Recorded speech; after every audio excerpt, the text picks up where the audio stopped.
Sari, Ibu Duta Rumah Belajar, Ibu Kapten Belajar ID akan melaksanakan salah satu kegiatannya dalam rangka atau dalam proses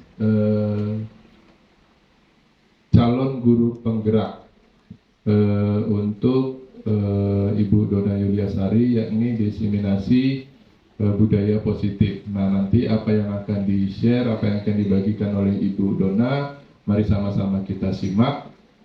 Saya yakin segala sesuatu ilmu yang dibagikan itu pasti ada manfaatnya untuk kita semua.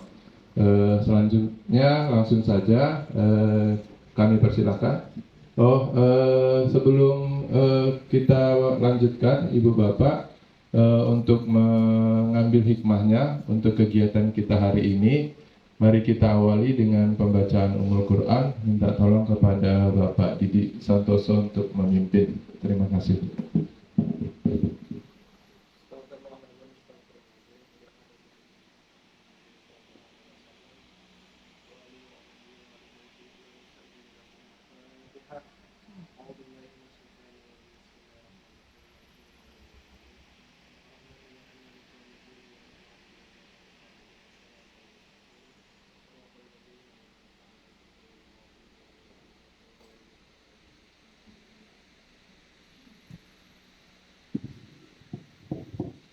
Terima kasih Bapak Didi Santoso atas pembacaan Al-Qur'annya. Mudah-mudahan ini menjadi awal yang baik untuk kegiatan kita di siang hari ini.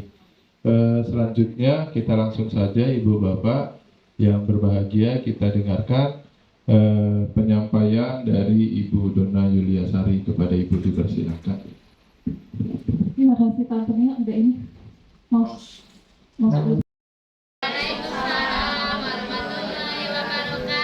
saya sudah keliling kemana-mana, tapi jarang-jarang saya di depan sini ya. Terima kasih, terima kasih sudah mengizinkan saya untuk berdiri di sini. Mohon maaf kalau saya menyita sedikit waktunya, kurang lebih 1 jam ke depan untuk berbagi. Ini adalah tugas saya. Tadi ada yang tanya apa itu CGP rekognisi. Jadi saya saat ini menjadi fasilitator untuk guru penggerak di daerah Jawa Tengah. Jadi nggak di Jambi tapi di Jawa Tengah ada CGP yang saya fasilitasi. Tetapi selain itu saya juga diberikan kesempatan untuk menjadi guru penggeraknya. Jadi saya jadi guru, saya juga jadi muridnya. Nah, ini adalah bagian saya ketika saya menjadi murid, harus menyelesaikan tugas-tugasnya Bapak Ibu. Jadi ketika saya menjadi guru, saya menyimak anak-anak saya, CGP saya untuk melakukan ini. Sekarang saat saya menjadi murid, CGP rekognisi, saya harus tetap berbagi juga. Nah, hari ini yang akan saya bagikan adalah tentang budaya positif di lingkungan kelas dan sekolah. Bapak Ibu kalau mendengar suara saya boleh tepuk 1 kali?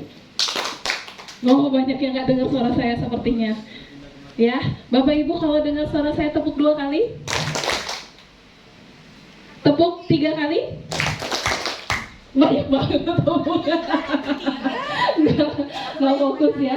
Baik, loh, ini kenapa Pak Nio? Dibuka lagi ya. Iya, PDF. Tadi saya downloadnya dalam bentuk PDF. Itu ke bawah. Nah, Bapak Ibu, seperti yang kita ketahui dan saya yakin di SMA Negeri 3 Tanjung Jabung Timur ini budaya positif sudah menjadi sesuatu yang biasa dan kita semua lakukan. Saya melihat banyak guru-guru di sini sudah mengikuti dan melakukan ini, walaupun saya menyadari saya masih jauh dari kata untuk mengikuti budaya positif, tapi di sini banyak guru-guru yang sangat sudah mengikuti. Budaya positif itu nilai, keyakinan, dan kebiasaan di sekolah yang berpihak pada peserta didik. Jadi peserta didik di kurikulum Merdeka ini kan katanya merdeka belajar ya. Mereka semua punya kesempatan yang sama untuk belajar, baik dari anak A, B, C, D, bahkan yang menurut kita itu adalah anak yang tidak mampu untuk mengikuti teman-temannya. Mereka punya kesempatan yang sama ya. Nah, apa tujuannya? Boleh next Bapak? Next dulu, nanti latar belakang. Jadi tujuannya ini adalah menumbuhkan budaya positif. Bapak Ibu pernah dengar yang namanya segitiga restitusi? Belum. Hari ini kita akan bahas sama-sama apa itu segitiga restitusi, ya. Jadi sebelum kita bahas, tujuannya adalah kita akan melibatkan siswa dan peserta didik untuk membangun rasa percaya dirinya sesuai dengan profil pelajar Pancasila. Balik ke latar belakang tadi. Nah, ini jadi di sini disebutkan bahwa penerapan budaya positif itu dilakukan secara kolaboratif dan melibatkan siswa. Jadi nggak cuma kita sendiri Bapak Ibu, bukan kita sebagai seorang guru tapi kita saja yang harus melaksanakan budaya positif, tetapi seluruhnya. Salah satunya adalah siswa juga, ya. Kenapa? Karena kan memang di sekolah ini tujuan utama kita adalah siswa, ya. Objek kita itu adalah siswa, peserta didik, ya. Kita adalah fasilitator, kita adalah guru pendamping, fasilitator mereka, orang tua mereka, sehingga mereka bisa terwujud siswa yang berkarakter profil pelajar Pancasila. Boleh next di bagian berikutnya. Ini implementasi budaya, cepet banget Pak. Implementasi budaya positif ada 4. Yang kelas itu adalah kumpulan dari beberapa kesepakatan kelas. Ya, Ibu Juswati sudah ya. Saya tanya kemarin, kalau nggak salah Ibu Ratna juga pernah ya. Jadi di dalam kelas itu kita melakukan keyakinan kelas. Nanti seperti apa boleh dilihat. Kemudian yang kedua, kebutuhan dasar manusia. Ini yang saya suka, sebenarnya saya bersemangat sekali untuk mengajak Bapak Ibu untuk sama-sama melihat implementasi budaya positif ini adalah di bagian kebutuhan dasar manusia sama 5 posisi kontrol. Ini adalah ilmu yang mungkin kalau kita cari secara umum nggak dapet ya, secara kita cari khusus banget. Tapi di pendidikan guru penggerak ada ini nanti. Kita lihat apakah kita ada di 5 posisi kontrol sebagai guru, yaitu penghukum. Nah, pernah Bapak Ibu dengar? Kemudian penghukum, pembuat merasa bersalah, kemudian yang ketiga manajer, kemudian pemantau dan teman. Kita ada di posisi mana? Nanti kita lihat ya. Next, Bapak. Ini keyakinan kelas, ya Bapak Ibu. Boleh dibentuk seperti ini. Itu adalah kesepakatan kelas. Tadi kata Bu Rani adalah kesepakatan kelas. Artinya kita dan anak. Artinya kita dan anak itu membentuk kesepakatan kelas. Biasanya di apa? Di awal tahun ajaran baru. Boleh berupa kertas-kertas seperti itu yang nanti didokumentasikan, atau boleh berupa, boleh next lagi Bapak, boleh berupa seperti ini ya. Jadi dibuat di Canva, anak-anak kolaborasi, kemudian kita print out, kita tempelkan di kelas. Jadi keyakinan kelas itu adalah kumpulan dari kesepakatan kelas. Contohnya apa? Yang pertama Bapak Ibu, datang tepat waktu. Terus apa lagi? Menghargai teman, tidak buang sampah sembarangan. Ada lagi? Tidak ada pembulian, bertanggung jawab, menyelesaikan tugas, disiplin, piket tepat waktu. Ya, itu adalah salah banyak bukan salah satu contoh dari kesepakatan kelas yang digabungkan di keyakinan kelas ya. Dan itu adalah pedoman melanjutkan 1 tahun ajaran bersama dengan anak-anak. Itu keyakinan kelas. Next, Bapak. Ini dia 5 kebutuhan dasar manusia. Jadi di pendidikan guru penggerak itu ada buku yang mencatatkan ini 5 kebutuhan dasar manusia. Bahwa sesungguhnya manusia itu punya keinginan untuk memuaskan ini 5. Yaitu kebutuhan pertama bertahan hidup, survival. Yang kedua kasih sayang dan rasa diterima. Yang ketiga penguasaan atau power. Yang keempat kebebasan. Dan yang kelima kesenangan. Ya, nggak cuma anak-anak kita pun kita pernah juga merasakan bahwa saya harus seperti ini, saya harus seperti itu. Itu kita berusaha memenuhi kebutuhan dasar yang mana? Ya, nah di sini diminta kita untuk fokus anak-anak ini kalau ada masalah sebenarnya dia maunya kebutuhan dasar apa sih yang harus dia dipenuhi? Ada beberapa kasus, boleh diminta lagi, next, Bapak Nil. Ini, ya, Bapak Ibu. Tadi udah lihat ya, kebutuhan dasar manusia ada 5, apa aja? Yang pertama, bertahan hidup. Yang kedua, kasih sayang, cinta dan kasih sayang. Yang ketiga, penguasaan atau power. Yang keempat, kebebasan. Dan yang kelima, kesenangan. Sekarang kita lihat, boleh, ini contoh kasus. Ini contoh kasus adalah si Bimo, seorang anak TKB. Ya, selalu keluar kelas menuju jalan raya. Di depan sekolahnya ramai kendaraan. Tingkahnya membuat guru Bu Ani bingung dan seringkali lari mengejarnya. Ada beberapa kemungkinan jawaban yang diberikan Bimo kalau ditanya. Ya, Bapak Ibu, saya tantang Bapak Ibu untuk menjawab kebutuhan apa sih sebenarnya yang dibutuhkan oleh si Bimo biar dipenuhi. Yang pertama, kalau dia jawab, aku senang main kejar-kejaran dengan ibu guru, seru. Kira-kira si Bimo itu tuh pinginnya kebutuhan yang dipenuhinya apa? Kesenangan. Yang kedua, ibu kejar aku karena ibu guru sayang aku. Cinta dan kasih sayang. Yang ketiga, aku hebat kan bisa bikin ibu guru kejar aku? Bener, power. Dan yang terakhir, aku bosan belajar mewarnai terus di dalam kelas. Kebebasan. Bener, tepuk tangan semuanya. Oh, udah pinter ya. Jadi Bapak Ibu mau tidak mau kita harus belajar sebenarnya anak-anak kita ini nih, kalau dianya mungkin ada yang malas datang, mungkin ada yang sering ganggu temannya, mungkin ada yang kita berpikir dia ini nakal, dia punya kebutuhan dasar yang ingin dipenuhi, ya, cuma dia tidak bisa memenuhi diri sendiri melalui diri sendiri. Dia ingin ada orang yang bisa ikut memenuhi, kayak si Bimo. Si Bimo ini akhirnya siapa yang memenuhi? Gurunya yang akhirnya memenuhi kebutuhan dasarnya. Dan itu yang berusaha kita lakukan di sekolah, ya. Mudah-mudahan setelah ini kita bisa lakukan hal tersebut. Boleh next, Pak? Ini ada satu kasus lagi. Ini Dimas 17 tahun. Ia senang sekali ketika ayahnya mulai mengajarkan cara menyetir mobil.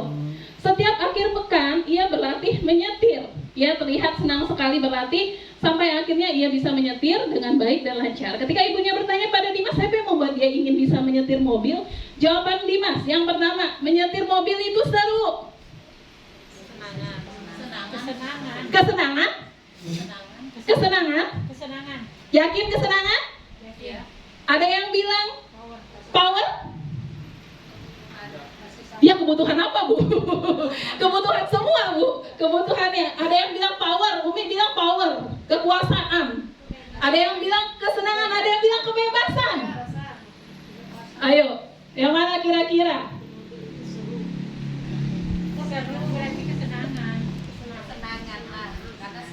Yang bilang senang boleh angkat tangan. Hobi gak ada muda.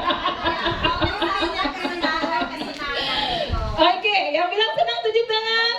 Yang bilang power atau kekuasaan. Oke, jadi Umi power atau kekuasaan. Yang bilang kebebasan tunjuk tangan. Ibu Ayu sama Ibu Erna. Jawabannya memang kesenangan, ya. Boleh next yang belum sebelumnya tadi kesenangan. Jadi seru itu, ya, seru itu adalah tanda senang. Nah, nomor 2, aku merasa bangga dan keren. Oh, ini gampang ya. Iya ya, kalau aku merasa bangga dan keren, itu artinya dia merasa berkuasa. Berarti power, berarti si anak ini ingin kebutuhan dia merasa punya kekuasaan itu terpenuhi.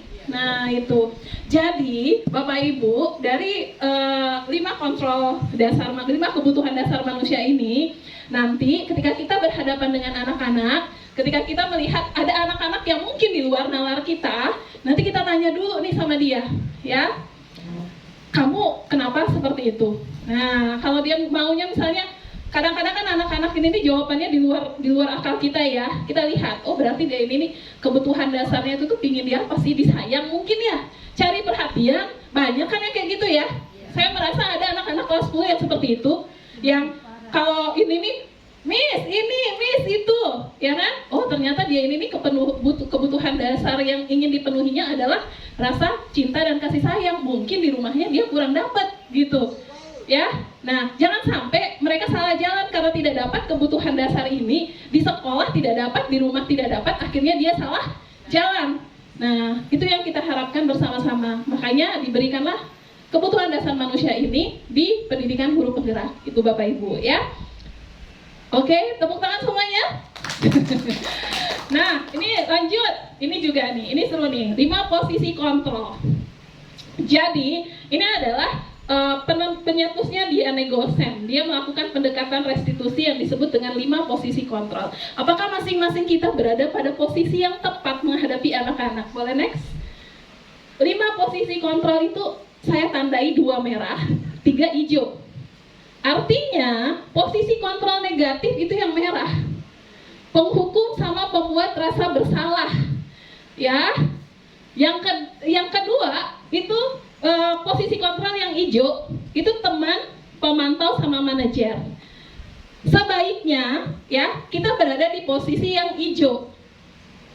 Tapi terkadang kita tuh nggak kuat untuk berada di posisi yang merah, ya kan?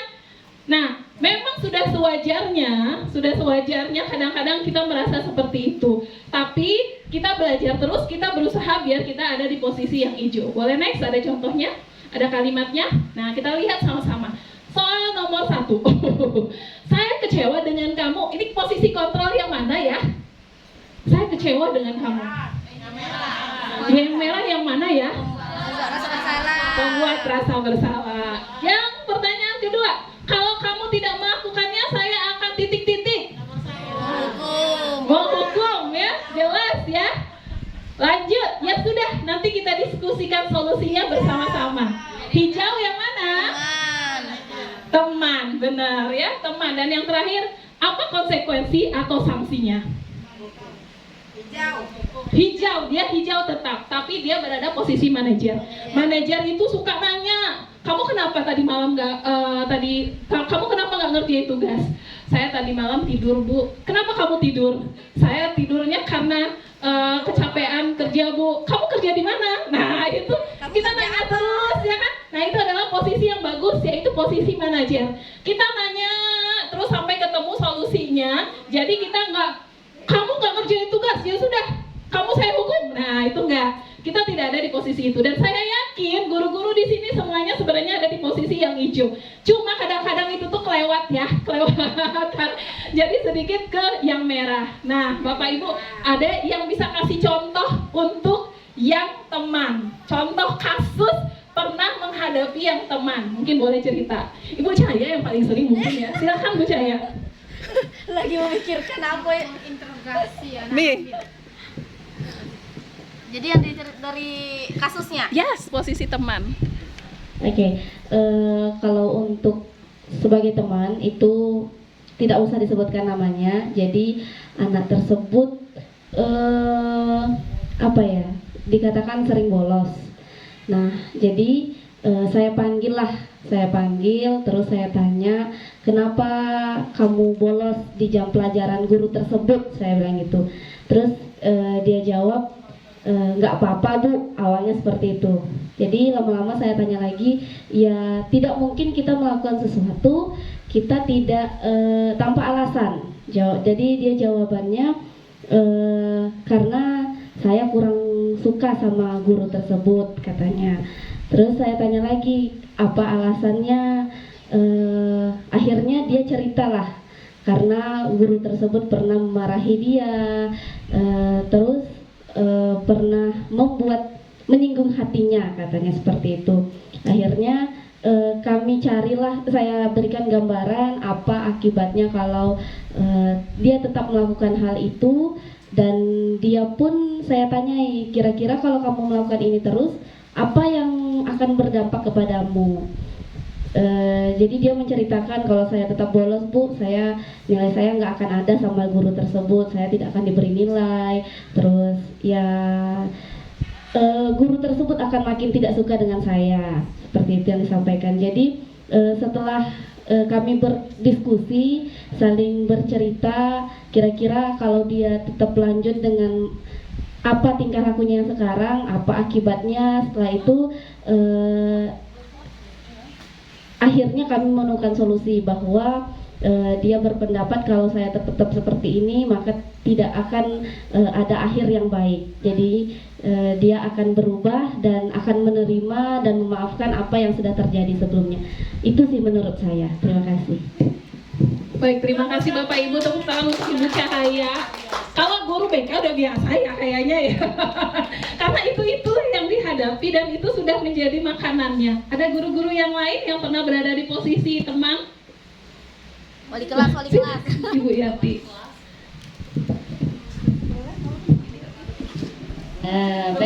Terima kasih atas waktunya sedikit mau bercerita. Ketika kita seorang guru itu di posisi teman, mungkin yang saya pernah lakukan, seandainya misalnya saya memberikan tugas ke anak-anak, kemudian anak-anak terus langsung, Bu, boleh nggak saya mempunyai belakangan?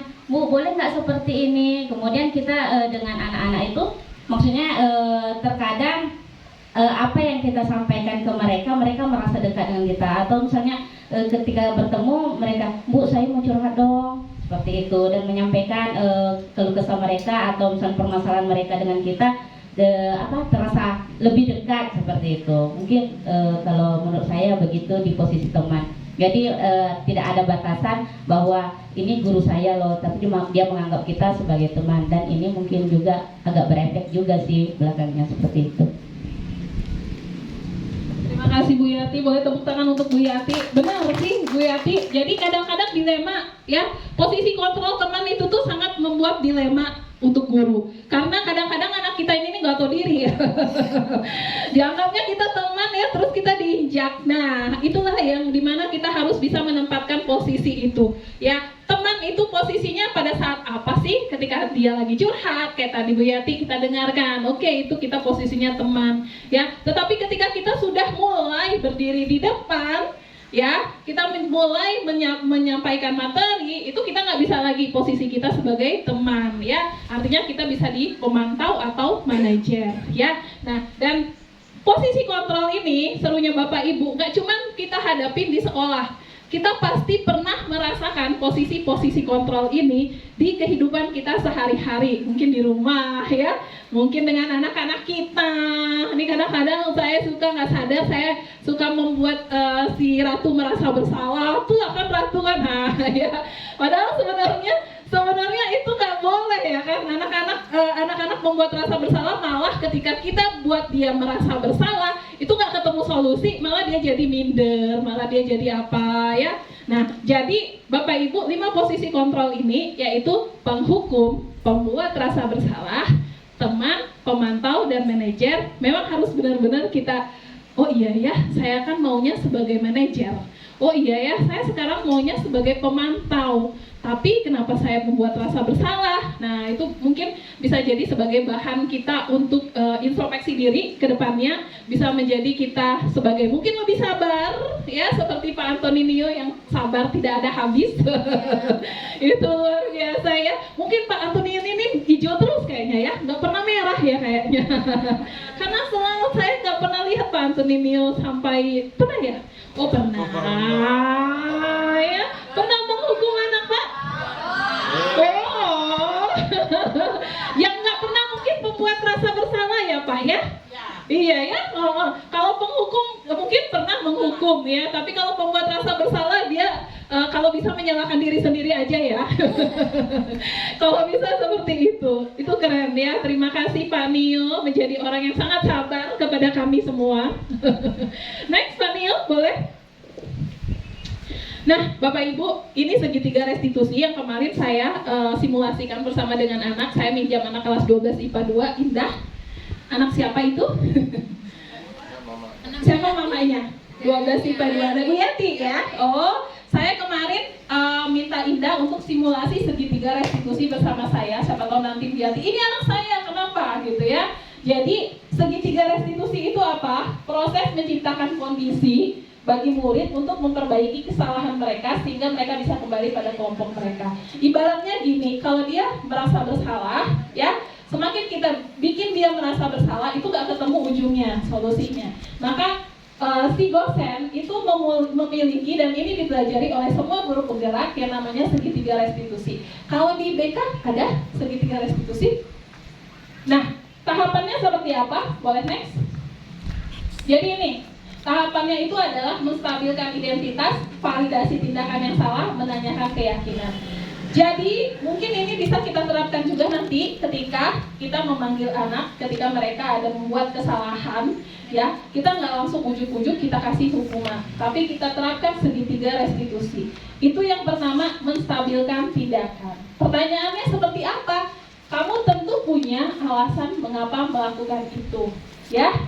Jadi adakah cara yang lebih efektif untuk mendapatkan apa yang kamu butuhkan? begitu. Jadi simulasi yang kemarin saya lakukan sama Indah, ceritanya, story-nya, kisahnya itu Indah tidak mengerjakan tugas karena rapat OSIS, ya. Jadi dia terus rapat OSIS tanpa tidak mengerjakan tugas. Akhirnya saya panggil. Yang pertama saya tanyakan kepada dia, kamu tahu kenapa dipanggil?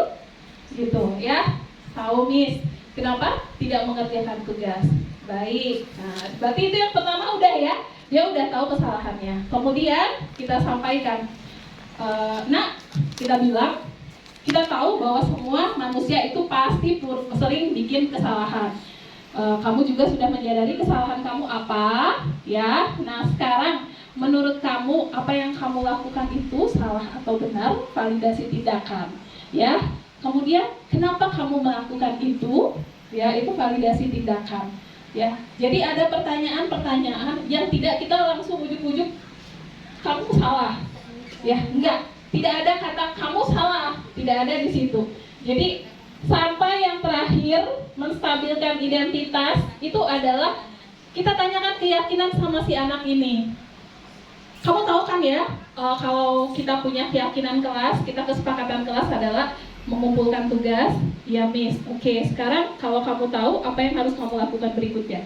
Nah, berarti saya akan ini, saya akan itu, saya akan melakukan ini. Itu adalah tahap terakhir menanyakan keyakinan, Bapak Ibu. Jadi segitiga restitusi di sini dipergunakan, tapi tidak hanya untuk anak-anak yang ada salah gitu. Bisa juga kita lakukan untuk anak-anak yang mungkin menurut kita dia punya sesuatu hal yang harus dia sampaikan. Kenapa kamu nggak pernah datang? Nah, itu bisa juga, ya, ditanyakan.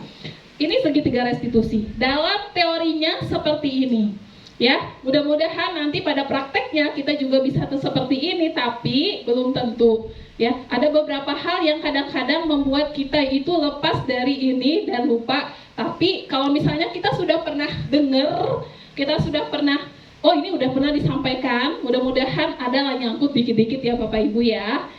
Baik, lanjut Bapak Antoninio, ini ya, menstabilkan identitas. Ini ada beberapa pertanyaannya. Berbuat salah itu nggak apa-apa, nggak ada manusia yang sempurna. Saya juga pernah melakukan kesalahan yang sama. Kita bisa menyelesaikan ini kok.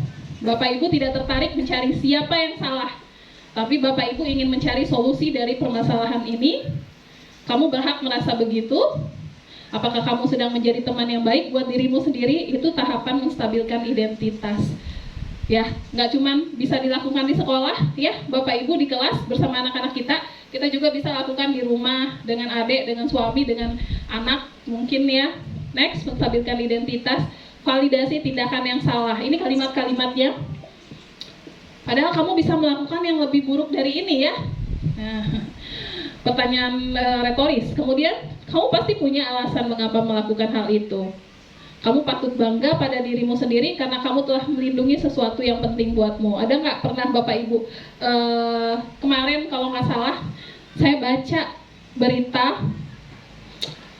suaminya kerja di Papua, istrinya di Sulawesi, kemudian istrinya ini nelpon suaminya kalau dia habis diperkosa, terus akhirnya suaminya datang bunuh yang memperkosa, terus suaminya nggak sempat lari, udah di pesawat tapi ketangkep juga, akhirnya sekarang suaminya di penjara. Kalau menurut Bapak Ibu ya, ada dua dilema di situ.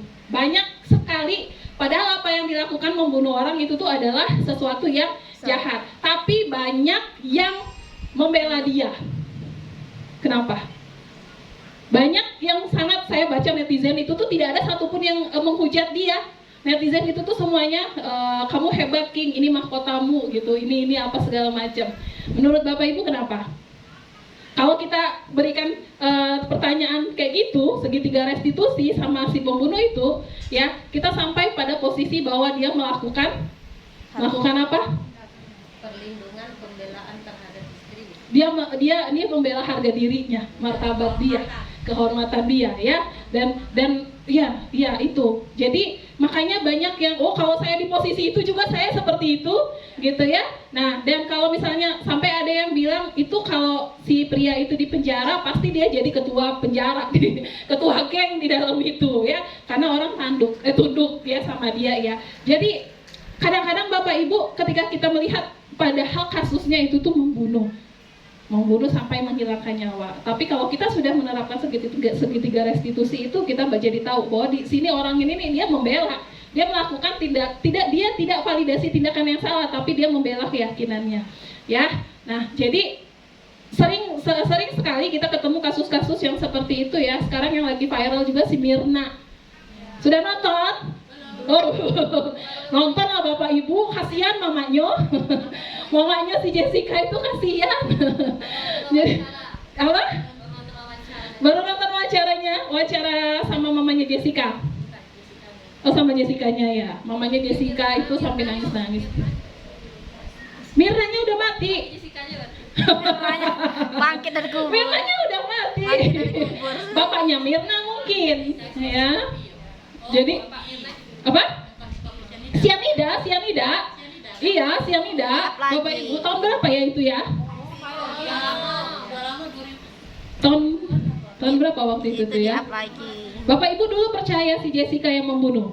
Ayo ngaku. Dulu percaya ya. Siapa yang dulu mengikuti dan sangat yakin bahwa Jessica adalah pembunuhnya? Ya, ini drama sekali ya. Sekarang tidak ya, karena ternyata Mirna itu punya asuransi 65 miliar. Dan yang menikmati adalah ayahnya. Ya, dulu kita sangat percaya dan sekarang baru melihat. Itulah kadang-kadang apa namanya? Kebenaran. Iya. Jadi kebenaran itu tuh nggak saat itu juga. Nah, sekarang mamanya kasihan, mamanya nangis-nangis. Mamanya Jessica dari dulu saya nggak pernah diangkat, katanya nggak pernah diceritakan. Ya, ini cerita-cerita yang seperti ini sebenarnya masuk kepada segitiga restitusi. Bahwa manusia memang pernah melakukan kesalahan, tapi apakah ketika dia membuat kesalahan itu dia benar-benar berada di posisi yang salah? Anak-anak kita juga seperti itu ya, Bapak Ibu ya. Dulu pernah nggak anak kita itu tuh yang sering datang telat atau sering tidak masuk? Saya yang ganteng, anaknya siapa namanya ya, lupa saya. Bukan. Tapi ternyata dia tuh kerja kuli panggul gitu, nah kelapa. Siapa tuh anak siapa tuh? Ada, tapi ini yang ganteng Bun. Dulu anak IPS enggak. Dia anak IPS dulu, saya ingat banget siapa namanya ya. Pernah saya sering video foto. Dia jarang datang, tahun sebelum ada Mutia kayaknya. Dia jarang datang.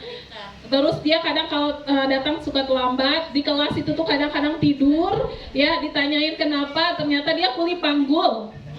Kuli panggulnya panggul kelapa itu, nah siapa namanya? Kadang-kadang tangannya itu tuh saya lihat kukunya hitam. Nah, ya kan Bu ya, ada ya. Nasir ya namanya, diganteng pula. Itu kalau misalnya model guru TikTok viral dia itu. Jadi Bapak Ibu, saya mau cerita sedikit. Kemarin pas saya ke Jakarta ketemu guru content creator se-Indonesia yang ada Pak Hendra, ya ada Bu Guru Nanda dan lain-lain. Itu mereka mengangkat kisah anak-anak di sekolahnya. Ya. Jadi banyak yang mereka angkat kayak model. Sebenarnya kita bisa juga seperti itu. Ya, kita bisa angkat kisah anak-anak kita di sini, banyak juga yang ganteng-ganteng ya kan. Siapa tahu dengan di tangan kita ganteng nih, yang alim, yang soleha, yang pinter, itu bisa semua kita angkat nih. Ya? Yang ganteng itu ada nilai jualnya. Iya, benar. Ya, cepat viral.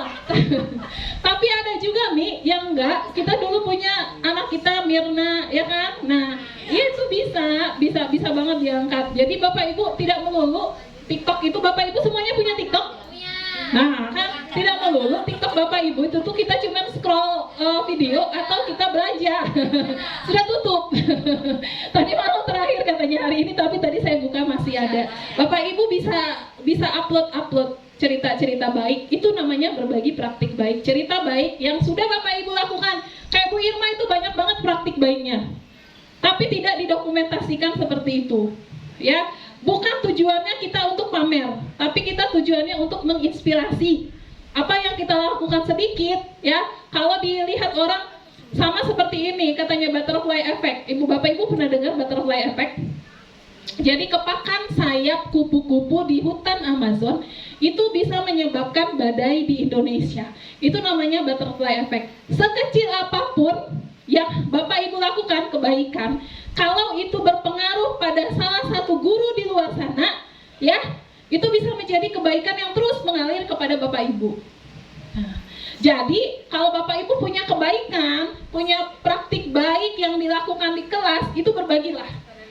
Berbagilah. Caranya gimana? Ya itu tadi, lewat media sosial. Kalau sekarang pakai apa? Nggak ada orang pakai Telegram yang itu kartu pos ya nggak ada lagi. Kalau zaman kita dulu pakai surat, pernah nggak ngerasain zaman surat-suratan, Bapak Ibu? Nggak ya? Saya pernah ngerasain zaman sahabat pena ya. Sahabat pena. Sahabat pena. Masih ada. Korban sahabat pena. Oh, ternyata akhirnya cinlok. Nah, iya. Jadi zaman sekarang nggak ada Bapak Ibu. Dia caranya itulah melalui media sosial. Bapak Ibu jangan takut berbagi praktik baik, video aja, video kirimkan ke media sosialnya. Nah, pakai TikTok boleh, pakai Facebook boleh, pakai Instagram boleh, ya. Nanti itu akan dilihat-lihat ya Bu. Kemarin itu ada yang nama ibunya itu tuh catatan Nining, dia 2 tahun lagi itu pensiun. Ya, tetap diundang ke Jakarta karena apa? Karena dia rajin berbagi praktik baik. Dia suka video-video kayak di rumah kan. Nah, terus dikiriminnya, dilihat sama Kemendikbud, Kementerian Pendidikan, dilihat sama Kemendikbud, diundang.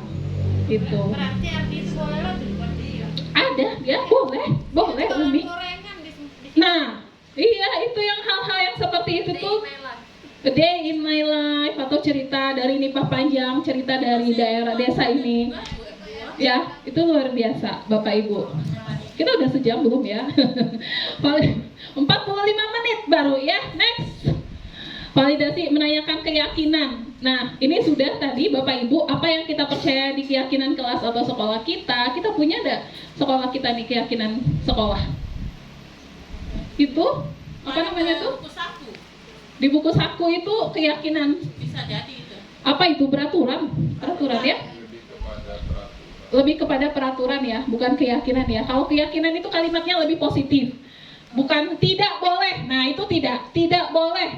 Itu bukan keyakinan kelas. Kan kalau keyakinan kelas tidak boleh datang terlambat, itu hukuman, aturan. Tapi kalau keyakinan kelas berubah kalimatnya jadi iya positif. Apa coba? Tidak boleh datang terlambat berubah jadi datang tepat waktu. Nah itu keyakinan kelasnya dan kita kayaknya belum punya ya. Nah Bapak Antonio mungkin bisa diinikan ya. Nah seperti itu. Kemudian apa nilai umum yang telah kita sepakati? Apa bayangan kita tentang kelas? Kayaknya dulu pernah lah ya gabung seluruh anak gitu. Ingat pernah ditanyakan apa sih yang ingin dilaksanakan? Kemudian kamu mau jadi orang seperti apa sih? Apa yang akan kamu lakukan untuk memperbaiki masalah ini? Ujung-ujungnya sampai kepada dia merasa bersalah dan sendiri, bukan kita yang maksa dia salah, dia merasa bersalah sendiri dan dia mau memperbaiki salahnya. Nah itu adalah akhir dari segitiga restitusi. Kalau dia sudah, ya Bu saya salah, saya akan mengerjakan tugasnya, besok saya kumpulkan. Nah itu selesai, di situ segitiga restitusinya. Artinya segitiganya udah sempurna begitu. Next, Pak Nio. Habis. Terakhir di 1147 mungkin kita bisa apa ya Pak Nio ya, berbagi cerita Bapak Ibu masing-masing. Mungkin ada yang pernah menemui kendala atau mungkin ini tadi bagian di akhir, boleh di bagian akhir aja Bapak Nio. Saya bikin pantun, pulang sekolah jalan kaki sampai letih. Saya tutup presentasi ini, salam hormat dan terima kasih.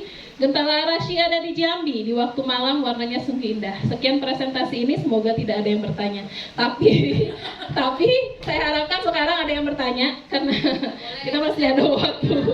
Kita ada waktu. Ganti dulu pantunnya. Ganti dulu pantunnya ya. Sekian presentasi ini, semoga semuanya memberikan pertanyaan. Nggak cocok ya. silakan Bapak Ibu. Kita masih punya waktu 12 menit lagi. 12 menit. 12 menit kan Pak Niel?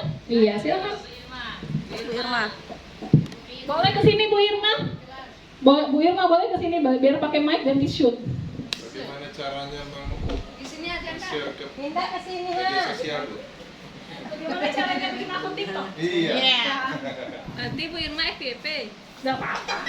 Belajar dengan Mas Nah. Viral. Ada tuh Ibu. Baik, Assalamualaikum warahmatullahi wabarakatuh. Sini aja.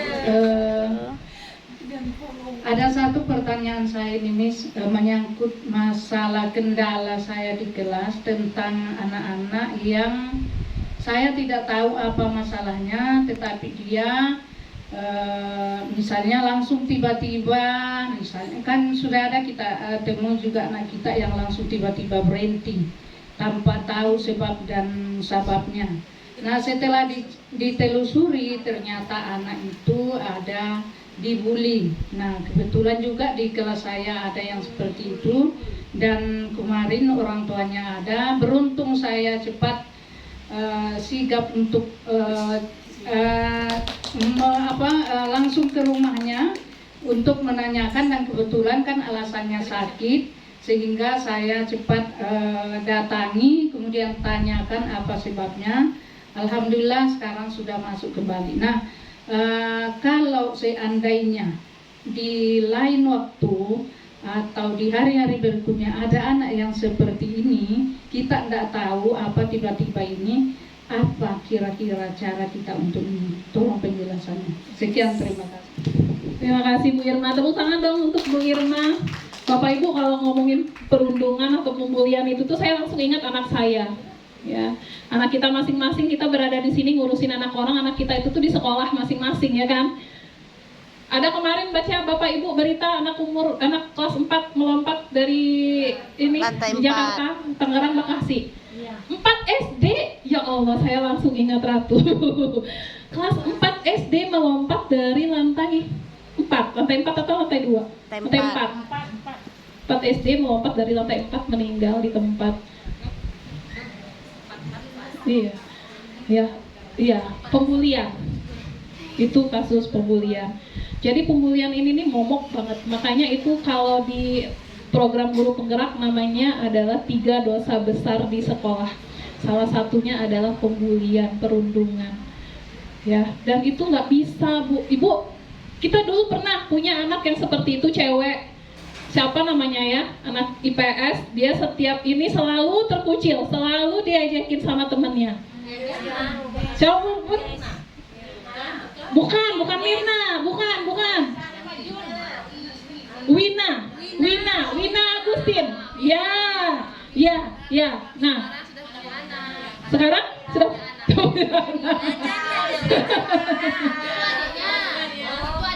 Astagfirullah. Iya, Wina Agustin. Nah, itu Bu, itu nggak bisa kita kerja sendiri. Itu memang harus sekolah. Kan ada di Sulingjar, Pak Antoninio ya, ada tim khusus, ada sosialisasi tentang pembulian, bagaimana itu dampaknya ke depan, itu dampak mentalnya itu tuh luar biasa Bapak Ibu kalau dibully. Dan mungkin kita sebagai guru Bu, di kadang-kadang kalau masuk gitu tuh kita kasihlah waktu 2 menit, 3 menit untuk sampaikan bahwa nggak boleh seperti itu ya. Yang bisa 2 sampai 3 menit, 5 menit paling lama untuk cerita dampaknya, sampai ada yang meninggal, sampai ada yang banyak ya. Kalau di Jambi kemarin itu tuh di sekolah MTS ya kan, guru-gurunya lagi di sekolah, anak-anaknya habis dipukulin di dalam kelas.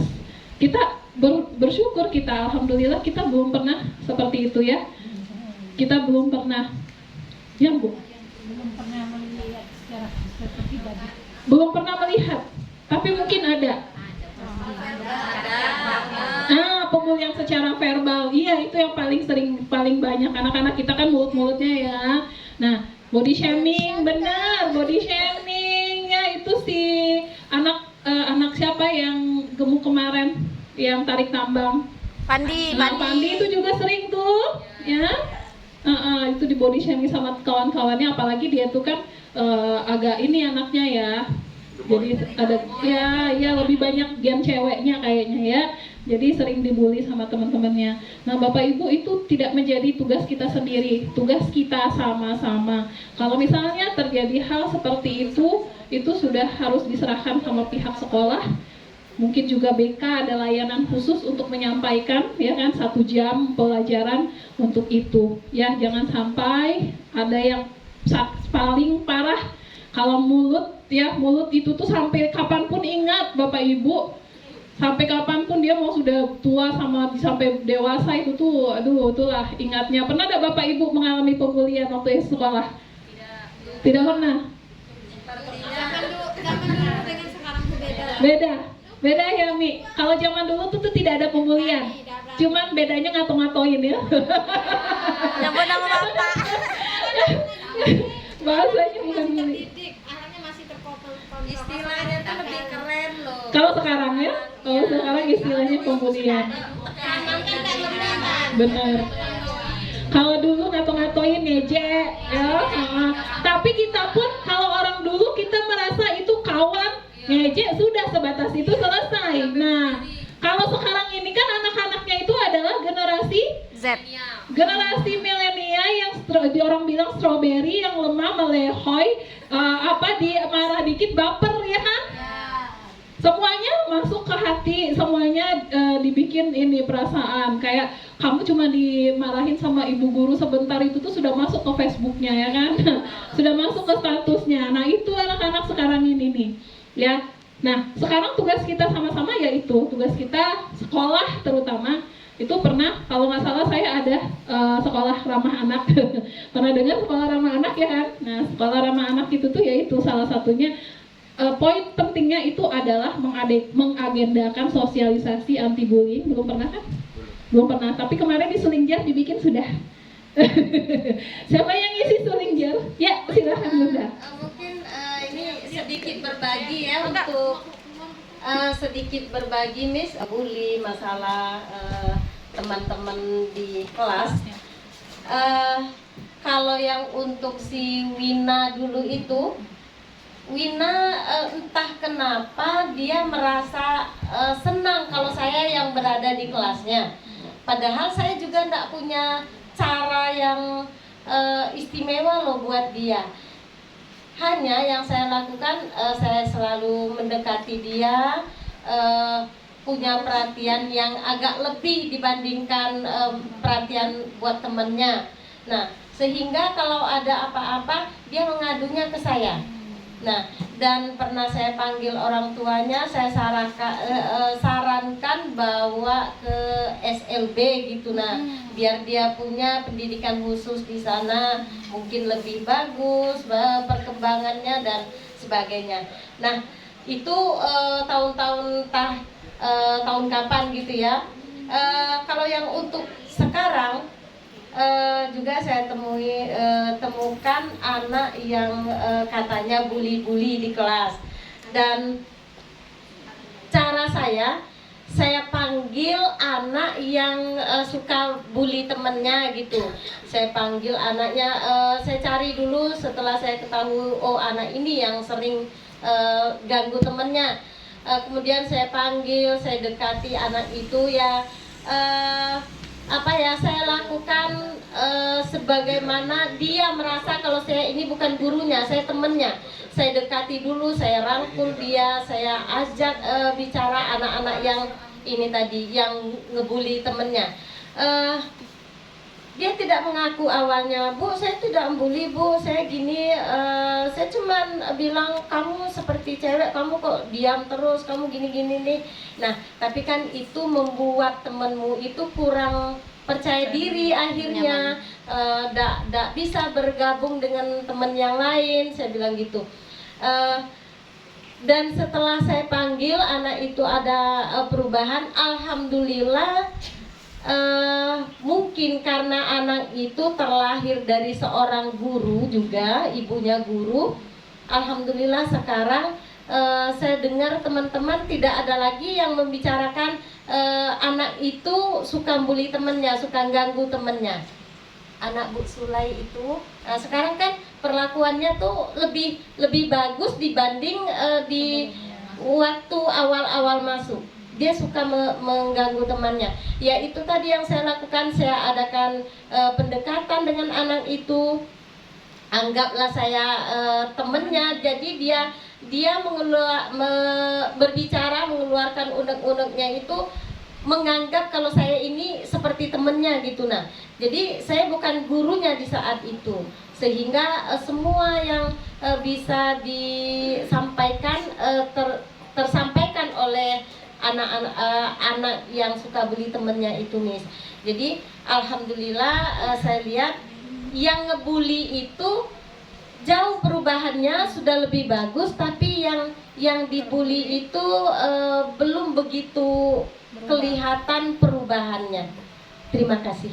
Ya, tepuk tangan untuk Bu dan Bapak Ibu, saya yakin semua di sekolah ini guru-gurunya, apalagi yang senior ya. Kalau saya masih anak bawang, tapi yang senior ini sudah banyak memperlakukan seperti Bunda Rahmatang Punami, Umi, Bu Siti Rahma, itu sudah apalagi yang BK ya, yang BK itu tuh sudah punya solusi khusus untuk yang membuli sama yang dibully ya. Tergantung lagi, mungkin kita harus sering-sering komunikasi, harus sering ngasih tahu di sini ya, itu si anak itu tuh dia pembuli, ini yang anak ini yang terbuli gitu.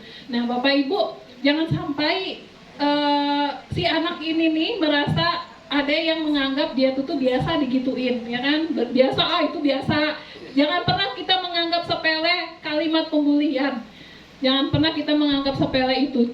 Balikan gimana kalau keadaan anak kita itu tuh digituin ya, keadaan anak kita diomongin. Kemarin Bapak Ibu saya mau cerita, kemarin saya sama Ratu tuh kan sekarang gemoy banget badannya ya, dulu kecil, sekarang itu badannya itu anak kelas 2 SD tapi berat karena dia banyak makan. Jadi saya kami ngajak dia main ke ini pasar malam. Di Pasir Putih Pak, ada pasar malam, ada kincir angin, kincir yang anak-anak bisa naik itu ya. Pertama naik, lampunya belum hidup sempurna, akhirnya dia turun, naik yang lain dulu. Nah tapi dia masih mau kehitungan, naik yang kedua kita tunggu masih belum bisa, yang ketiga dia naik ya, itu sudah duduk pertama dia di dalam, yang naik yang ketiga mungkin bapaknya itu tuh gak sekolah apa-apa, saya sampai bertengkar, gak pernah saya bertengkar, kemarin itu saya bertengkar dengan bapak-bapak penjaga kincir angin. Kenapa? Dia bilang gak bisa, rubuh nanti. Wow, ngamuk saya di depan Ratu nangis-nangis ya, Ratu nangis-nangis digituin. Bapak, hati-hati Bapak ngomong, saya bilang, ini di depan anak kecil, saya sampai videoin. Kalau Bapak nggak minta maaf sama anak saya, ya saya nggak akan pergi dari sini. Akhirnya lama saya tungguin di depan itu, Ratu udah nangis-nangis, Ratu. Jahat banget mulutnya, saya bilang kan, mulut dia seperti itu tuh berbekas sama anak. Artinya kan dia, makanya sampai sekarang Ratu tuh, Bun Ratu gendut ya, kayak gitu. Ya padahal anak sekecil itu loh, anak sekecil itu udah paham dia gendut atau enggak. Gara-gara mau si bapak, pokoknya si bapaknya itu tuh udah mau, saya udah salah sama mamanya dia tuh. Dia bapaknya tuh masih muda, masih 20-an, katanya abang-abang kan, belum punya anak, kata mamanya, saya yang mewakili ibu, biarlah saya minta maaf. Saya nggak mau, pokoknya anak ibu suruh minta maaf, kalau tidak saya nggak akan pergi dari sini. Sampai jam 10 malam saya tunggu dia minta maaf. Bapak Ibu, jadi itu saya merasakan ini kalau di sini aja sedih banget. Pernah nggak Bapak Ibu takut anak kita di sekolah tuh ada nggak ya yang kayak gituin? Ada ya nggak yang mulutnya yang jahat, mulutnya yang apa sama dia? Itu tuh kan perasaan kita sebagai orang tua sakit banget. Ya, nah dan itu jangan sampai terjadi kepada anak-anak kita di sekolah. Terima kasih untuk para guru-guru yang sudah sangat aware kita di sekolah ini. Saya yakin jangan sampai ada yang terjadi masuk ke dalam koran ya, sampai terjadi pembulian yang kita anggap sepele, cuman itu aja, yang kayak digundulin rambutnya, cuman itu aja kayak gitu ya, padahal itu tuh kayak mana malu anak itu tuh digundulin. Nah jangan sampai kita terjadi hal seperti itu. Kita terapkanlah yang tadi, posisi yang tadi, 5 posisi kontrol, kemudian segitiga restitusi, dan yang tadi banyak-banyak tadi itu ya. Baik, ada lagi mungkin? Satu orang lagi ya, pasti. Karena tidak kita tadi 1:06. Tadi kita 11:06. Satu orang lagi mungkin, silakan Bu Siti Rahma. Satu orang lagi. Terima kasih untuk waktunya. Ini mau share aja. Seperti yang terjadi, kita kan selalu membagikan buku pelajaran di sekolah, di kelas. Nah, pada saat di kelas itu pas mengembalikan buku itu kurang. Dan saya menyampaikan kepada anak itu bahwa ini buku untuk kita semua. Dan saya tidak bakal menghukum kalau ada yang mengembalikan, dan tidak artinya ini sudah kepentingan. Saya mohon kejujuran aja dan tanggung jawabnya artinya tanggung jawab mengembalikan. Dan setelah itu saya tinggalkan kelas. Setelah istirahat ada anak yang mengembalikan buku. Nah, dan dia tidak mengaku bahwa dia yang mengembalikan, cuman dia ada yang naruh di dalam tas saya. Nah, dan saya cuman menyampaikan terima kasih nak, itu sudah artinya kamu sudah bertanggung jawab mengembalikan. Itu saja mungkin yang saya sampaikan, bahwa anak itu diminta kejujurannya, ada saatnya dia mau jujur. Dan walaupun dia mengatakan bahwa dia bukan dia yang ngambil, tapi itu saya sudah menghargai, saya ucapkan terima kasih banyak. Itu aja mungkin yang bisa share. Terima kasih. Wabillahi taufiq wal hidayah. Wassalamualaikum warahmatullahi wabarakatuh. Waalaikumsalam warahmatullahi wabarakatuh. Baik Bapak Ibu, terima kasih. Kita sampai di akhir. Boleh ditampilkan lagi. Kalau kali ini saya bacakan dengan benar-benar ya. Boleh dicakepin. Pulang sekolah jalan kaki. Jalan kaki sampai letih. Saya tutup presentasi ini. Salam hormat dan terima kasih. Satu lagi, Gentala Arashi ada di Jambi. Di waktu malam warnanya sungguh indah. Sekian presentasi ini. Terima kasih untuk yang sudah bertanya. Assalamualaikum warahmatullahi wabarakatuh. Terima kasih Bapak Ibu. Semua nanti malam, Rabu malam Kamis 4 Oktober 2023 jam 20 sesudah sholat Isya. Ada ininya Bapak Ibu, ada amplopnya, saya nggak tahu ini tujuannya maksudnya apa. Hah? Untuk di situ. Penceramah, penceramahnya Bapak Al Ustadz Darmawi Dahlan dari Kota Sarolangun. Makasih.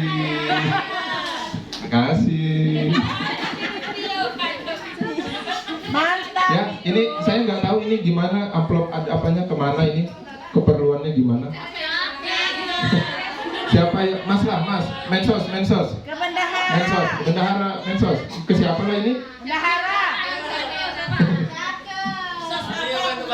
Saya nggak tahu ini keperluannya gimana. Siapa yang pergi ngisilah gitu nih. Oh gitu ya. Tapi undangannya semua. Mewakili. Saya nggak tahu saya Bu.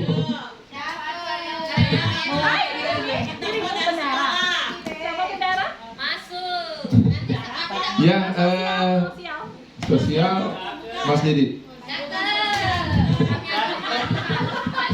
Oke, jadi demikian Ibu Bapak penyampaian dari rekan kita Ibu Dona Yuliasari. Terima kasih banyak Ibu Dona Yuliasari yang sudah membagikan ilmunya ke kita. Mudah-mudahan apa yang disampaikan bermanfaat untuk kita semua, dan pastinya ada manfaat untuk kita semua. Juga untuk Ibu Dona, Miss Dona, selain untuk keperluan pemenuhan tugasnya, tapi pastinya semakin menambah ilmu kita semua. Jadi demikian Ibu Bapak yang bisa saya sampaikan. Akhir kata mohon maaf apabila ada yang kurang berkenan. Terima kasih atas segala perhatiannya. Selamat siang untuk kita semua. Dan untuk berikutnya kita ambil foto bersama. Di hatiku.